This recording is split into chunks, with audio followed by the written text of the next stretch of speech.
Hi guys, ఈ వీడియోలో మనము ఆర్‌బీఐ గురించి మాట్లాడుకుందాం. సో, ప్రీవియస్‌గా ఒక వీడియో చేశాను.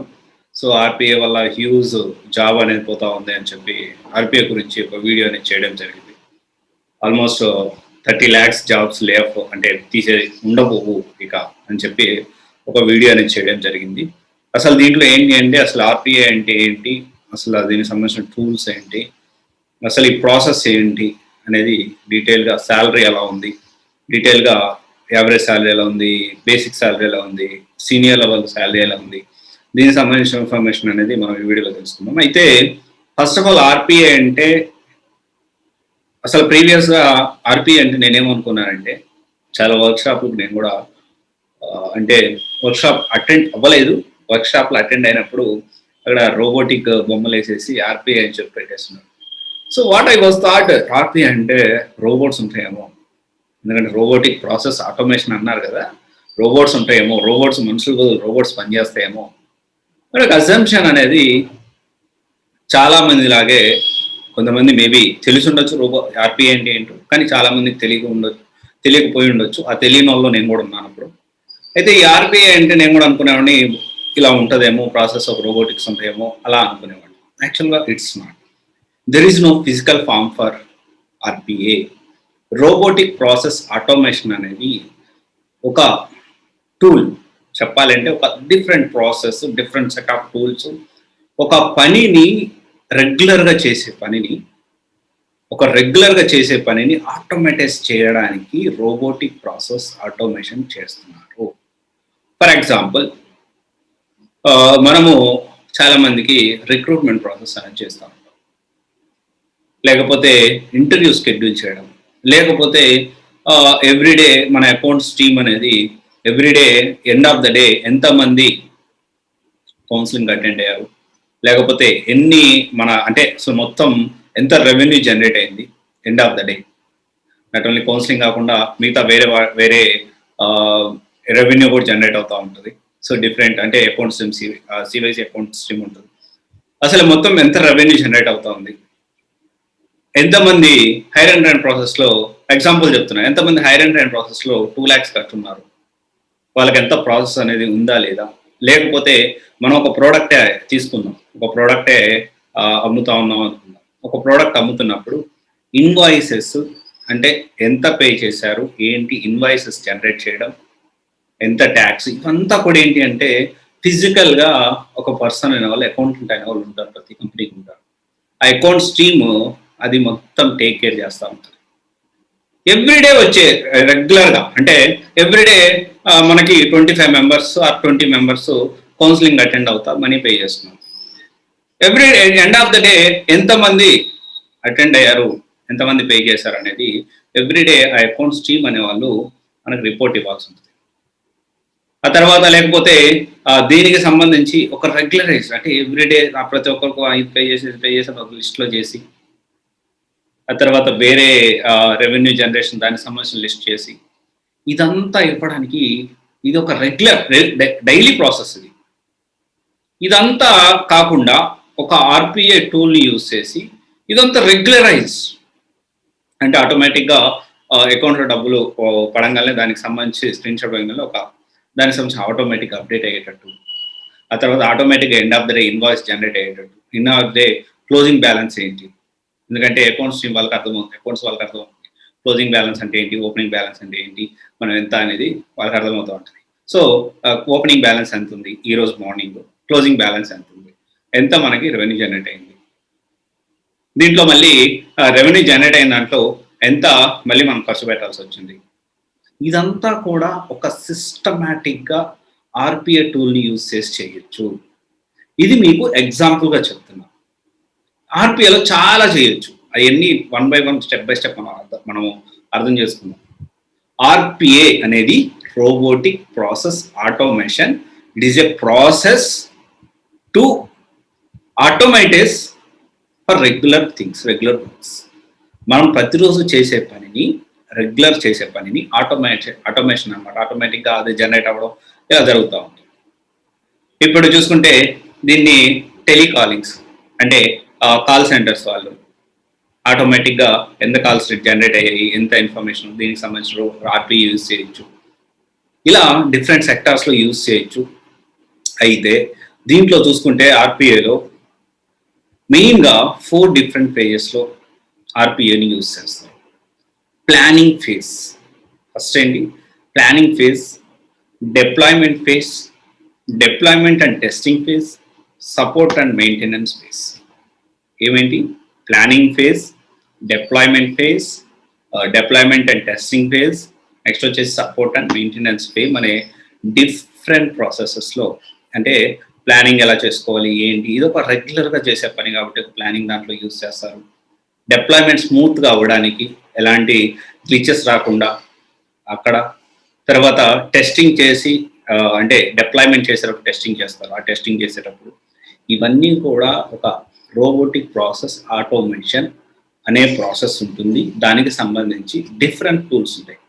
మళ్ళీ ఆర్పిఐ అంటే ఈ ఆర్పిఐనే డైరెక్ట్ ఆర్పిఐ అంటే ఒకటే అనుకోవద్దు. ఆర్పిఐ అనేది ఒక ప్రాసెస్, రోబోటిక్ ప్రాసెస్ ఆటోమేషన్. ఈ ప్రాసెస్ అనేది పేరు. దీనికి ఏంటి అంటే డిఫరెంట్ టూల్స్ ఉంటాయి, చాలా టూల్స్ ఉంటాయి. ఒక్కొక్క ప్రాసెస్, ఇప్పుడు ఫైనాన్స్ బ్యాంకింగ్ సంబంధించి ఒక ప్రాసెస్ ఉంటుంది, తర్వాత సాఫ్ట్వేర్ సంబంధించి ఒక ప్రాసెస్ ఉంటుంది, తర్వాత వేరే దానికి ఇంకో ప్రాసెస్ ఉంటుంది. ఇలా డిఫరెంట్ ఫేజెస్ అనేది ఉంటాయి. సో ఇప్పుడు చూసుకుంటే ఏ ఫేజెస్ ఉంటాయి మనం ఒకసారి చూసుకుంటే, హెల్త్ కేర్ ఇండస్ట్రీలో యూజ్ చేస్తున్నారు బాగా, రిటైల్ ఇండస్ట్రీలో యూజ్ చేస్తున్నారు. తర్వాత హెల్త్ కేర్ ఇండస్ట్రీలో అంటే ఎలా యూజ్ చేస్తున్నారంటే appointments, patients data entry, claims to processing, billing etcetera వాటిలో యూజ్ చేస్తున్నారు. నెక్స్ట్ విషయానికి వస్తే రిటైల్ దాంట్లో చూసుకుంటే retail industry orders, sending notifications, shopping, shipping, products tracking, shipments వీటిలో ఆర్పిఐ ప్రాసెస్ని యూజ్ చేస్తున్నారు. టెలికమ్యూనికేషన్స్లో యూజ్ చేస్తున్నారు. సో తర్వాత బ్యాంకింగ్ ప్రాసెస్లో యూజ్ చేస్తున్నారు. సో తర్వాత ఇన్సూరెన్స్ వాటిలో యూజ్ చేస్తున్నారు. ఇన్సూరెన్స్ వాటిలో ఎక్కువ యూజ్ చేస్తున్నారు. ఇన్సూరెన్స్, బ్యాంకింగ్ వాటిలో ఎక్కువ యూజ్ చేస్తున్నారండి, irrespective of all other streams. Banking సంబంధించి, ఇన్సూరెన్స్ సంబంధించి ఎక్కువ యూజ్ చేస్తున్నారు. నెక్స్ట్ వచ్చేసి మ్యానుఫ్యాక్చరింగ్ సంబంధించి. సరే టూల్స్ చూసుకుంటే ఏమేమి టూల్స్ ఉన్నాయని చూసుకుంటే blue prism, Inflectra, Rapise, UiPath, automation anywhere, Pega అనేది బీపీఎంకి సంబంధించింది. సో ఇది బిజినెస్ మేనేజ్మెంట్ సిస్టమ్ సంబంధించింది పెగా అనేది. తర్వాత వచ్చేసి బీపీఎం కాదు, బిజినెస్ మేనేజ్మెంట్ సిస్టంలో ఎక్కువ యూజ్ చేస్తా ఉన్నారు పెగా అనే ఆర్పిఐ టూల్ని. తర్వాత మంచి కోఫెక్స్, కైరాన్, ఇవన్నీ డిఫరెంట్ టూల్స్ అండి దీంట్లో. అయితే దీంట్లో చాలా మందికి ఏంటి అంటే ఏది బాగా ప్రజెంట్ బూమింగ్లో ఉంది అంటే, ప్రజెంట్ చాలా బూమింగ్లో ఉన్నది, ప్రజెంట్ ఎక్కువ జాబ్స్ ఉన్నది కూడా ఆర్పిఐ యూఐ పాత్లో చాలా హ్యూజ్ ఓపెనింగ్స్, అంటే చాలా ఉన్న వాటిలో చాలా హ్యూజ్ ఓపెనింగ్స్ ఉన్నాయి. ఆర్పిఐ అనేది మనం అందరూ అర్థం చేసుకోవాలి. ఆర్పిఐ అనేది ఒక ప్రాసెస్. ఆర్పిఐలో ఇంకా చాలా డిఫరెంట్ టూల్స్, డిఫరెంట్ ప్రాసెసెస్కి వాడతారు. ఇది ఓకే. ఎవరికన్నా కానీ అంటే ఇది నేను ప్రతి ఒక్కరికి అర్థం అవ్వాలనే రీతిలో చాలా ఈజీగా రిపీటెడ్గా 1-2 సార్లు చెప్తుండొచ్చు. ఒకవేళ మీకు నచ్చకపోతే ఇగ్నోర్ చేసేయచ్చు, ఎందుకంటే చాలా మంది తెలియని వాళ్ళు ఉంటారు. సో వాళ్ళ కోసం వీడియో. ఓకే. అయితే ఇక్కడ ఏంటి అంటే ఆర్పిఐ అనేది ఒక ప్రాసెస్. ఆర్పిఐ అనే ప్రాసెస్లో డిఫరెంట్ టూల్స్ని యూజ్ చేసి డిఫరెంట్ ఇండస్ట్రీస్లో వాడుతారు. ఓకే. తర్వాత విషయానికి వస్తే ఇది ఆర్పిఐకి సంబంధించి ప్రజెంట్ బాగా యూజ్ చేస్తున్న టూల్స్లో, ఆర్పిఐ టూల్స్లో యూఐ పాత్ ఒకటి, పెగా ఒకటి. మ్యాక్సిమం ఎక్కువ యూజ్ చేస్తున్న మాత్రం యూఐ పాత్ వాళ్ళకి. ఫ్రెషర్స్ కూడా బాగానే ఉన్నాయి. ఓకే. అండ్ ఈరోజు కూడా ఒక జాబ్ అప్డేట్స్ వస్తున్నాయి. ఇప్పుడు మెల్లగా ఫ్రెషర్స్ సంబంధించిన జాబ్ అప్డేట్స్ కూడా వస్తూ ఉన్నాయి. సో బీ రెడీ ఫర్, అంటే మీరు రెడీ ఉన్నారో లేదో చూసుకోండి. ఓకే. నెక్స్ట్ విషయానికి వస్తే శాలరీస్ ఎలా ఉన్నాయని చూసుకుంటే యూఐ పాత్ ఆర్ఏ డెవలపర్కి 11 lakhs దాకా ఉంది. తర్వాత టీసీఎస్లో 5 lakhs average salary. Highest salary వచ్చి 7 lakhs ఉంది. యూఐ పాత్లో చూసుకుంటే 19 lakhs దాకా ఉంది. సో ఇక్కడ చూసుకుంటే కన్సల్టెంట్ శాలరీస్ 15 lakhs, అంటే ఆర్పిఐ కన్సల్టెంట్ శాలరీస్ వచ్చేసి యావరేజ్ 15 lakhs ఉంటే సీనియర్ వాళ్ళకి యావరేజ్ 17 lakhs దాకా ఉంది. So when it comes to software developer చూసుకుంటే యావరేజ్ శాలరీ 18 lakhs ఉంది. సో విప్రో కంపెనీలో ఎంత ఉంది? విప్రో కంపెనీలో ఐబిఎంలో ఏమో 3 to 10 lakhs ఉంది. టెక్ మహేంద్రాలో 3.6 నుంచి 8 lakhs దాకా ఉంది. క్యాప్జెమినీలో 4 నుంచి 10 దాకా ఉంది. విప్రోలో 3L నుంచి స్టార్టింగ్ 3L నుంచి 8L దాకా ఉంది. జెన్పాక్ట్లో 3.8 నుంచి 9.5 ఉంది. ఇన్ఫోసిస్లో 3.2 నుంచి 8L దాకా ఉంది. హెచ్సిఎల్లో 3.5L నుంచి 7.5L దాకా ఉంది. అండ్ కమింగ్ డేస్లో అండ్ ఇది అంటే జాబ్స్ అనేవి రీప్లేసబుల్ అవుతాయి అంతే. ఇవే కంప్లీట్గా అంటే కంప్లీట్గా ఆర్పిఐ అనేది రోబోటిక్స్ అయితే ఏం కాదు. రోబోటిక్ ప్రాసెస్ ఆటోమేషన్ ఆర్పిఐ అనేది ఒక డిఫరెంట్ ప్రాసెస్ టు అంటే డిఫరెంట్ సెక్టార్స్లో యూజ్ చేసి అదొక టూల్, అదొక సాఫ్ట్వేర్ అనుకోండి మనం అర్థమయ్యే వాళ్ళ మాట్లాడుకుంటే. ఓకే, ఇది ఆర్పిఐకి సంబంధించి. సో దీనికి సంబంధించి ఇప్పుడు బూమింగ్ అవుతూ ఉంది.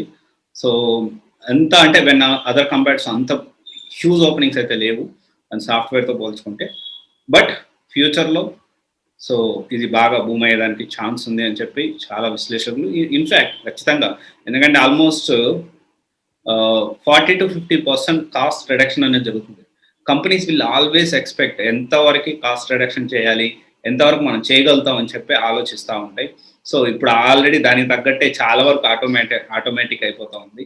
సో చాలా వరకు ఏంటి అంటే టెక్నాలజీ యూజ్ చేసి మ్యాన్ పవర్ అని తగ్గించుకునే ఆలోచనలో ప్రతి కంపెనీ ఉంటుంది. ఓకే, సో ఇది ఆర్పిఐకి సంబంధించి. Okay, thank you. దీనికి సంబంధించి RPI Pega RPI UiPath ట్రెండింగ్లో ఉన్నాయి కాబట్టి దీనికి సంబంధించి మేము ఇంకొంచెం మార్కెట్ అనాలిసిస్ చేసి ఒకవేళ మనం ఈ కోర్స్ స్టార్ట్ చేస్తే స్టూడెంట్స్కి ఏమన్నా అంటే జాబ్స్ పిల్లలు చూపించగలుగుతామా అదన్నా ఆలోచించి if it is okay then will take a step on this thing. Okay, but plan అయితే ఉంది. ఆర్పిఐ నెక్స్ట్ బాగా బూమింగ్ అవుతుంది కాబట్టి ఆర్పిఐ యూఏ పాత్ ఒకటి, పెగా ఒకటి ప్లాన్ చేద్దామనే ప్లాన్లో ఉన్నాము. So let's see how it goes. Okay, thank you. This is Raj signing off, CBSE Guidance Private Limited, one stop solution for all job oriented courses.